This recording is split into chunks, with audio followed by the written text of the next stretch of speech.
কোনটা ভালো কোনটা খারাপ সেটা যদি বোঝার ক্ষমতা আপনাদের না থাকে তাহলে দয়া করে রাজনীতি ছেড়ে দেন। তারেক রহমান দেশকে ভালোবেসে 18 ঘন্টা পরিশ্রম করে যাচ্ছে।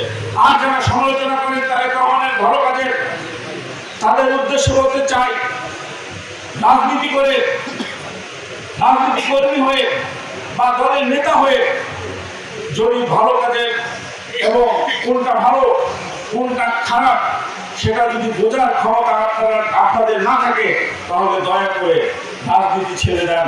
না হলে এই দেশের মানুষের কাছে আপনারা প্রতিরোধের মুখে পড়ে এই দেশ আপনাদেরকেও ছাড়তে হবে একদিন।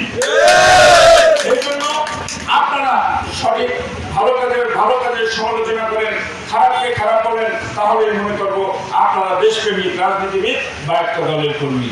শুধু সমালোচনার খাতিরে বেয়াদবের মতো রাস্তায় দাঁড়িয়ে মাইক পেলেই যার তার সমালোচনা করতে থাকেন, উল্টাপাল্টা বকতে থাকেন, একদিন কিন্তু আপনাদেরকেও এই জনগণের রোষানলে করতে হবে। এই জন্য কার স্বার্থে করছেন, কিসের স্বার্থে করছেন, সেগুলো কিন্তু বোঝার ক্ষমতাই বাংলাদেশের মানুষের আছে।